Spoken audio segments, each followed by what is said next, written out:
YCP అన్నటువంటి పేరులో ఉండటం, వైసీపీకి సంబంధించిన నాయకుడి ఫోటోని డీపీగా పెట్టుకున్నందుకు గాను తను బాధారన్నటువంటిది.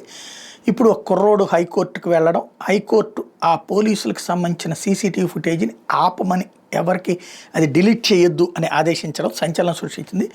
వైఎస్ఆర్సీపీ అభిమాని కావడం, మాజీ ఎమ్మెల్యే పిన్నెల్లి రామకృష్ణారెడ్డి చిత్రాన్ని వాట్సాప్ డీపీగా పెట్టుకోవడం ఆ యువకుడు చేసిన పాపం. రెడ్ బుక్ సేవలో తరిస్తున్న పల్నాడు జిల్లా పోలీసులకు అది ఆగ్రహం తెప్పించింది. ఇది సాక్షి కథనం అనమాట. ఆ యువకుడిని పోలీస్ స్టేషన్లో అక్రమంగా నిర్బంధించారు. Veldurthi SI Shamander Shali, trainee SI Rambabu Goud, constable Venkat Nayak కలిసి విచక్షణారహితంగా చావుబాదారు, కాలు విరిగేలా కొట్టారు.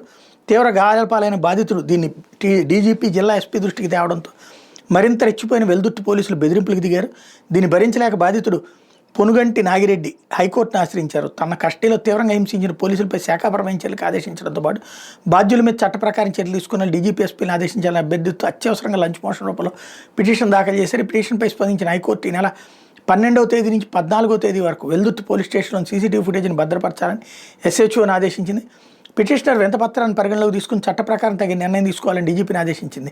ఈ వ్యవహారంలో పూర్తి వివరాలను తాము ముందుంచాలని రాష్ట్ర ప్రభుత్వాన్ని ఆదేశిస్తూ తదుపరి విచారణ 2 వారాలకు వాయిదా చేసింది. అంతకుముందు పిటిషనర్ తరపు న్యాయవాది సానేపల్లి రామలక్ష్మణ్ రెడ్డి వాదనలు వినిపించారు.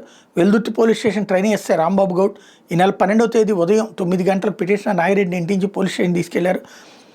ఎందుకు తీసుకొచ్చారో కూడా చెప్పలేదు. సాయంత్రం 4 గంటల నుంచి దాదాపు 45 నిమిషాల పాటు నాగిరెడ్డిని ట్రైనీ ఎస్ఐ రాంబాబు, ఎస్ఐ వలి, కానిస్టేబుల్ నాయక్ కలిసి కర్రలు బెల్టుతో చావబాదారు.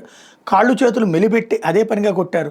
రాత్రి 11 గంటల వరకు నాగిరెడ్డిని స్టేషన్లో కూర్చోబెట్టిన పోలీసులు 15,000 డిమాండ్ చేసి తీసుకున్నారు. నాగిరెడ్డి ప్రభుత్వ ఆసుపత్రికి వెళ్ళగా కాలు విరిగినట్టు వైద్యులు నిర్ధారించారు.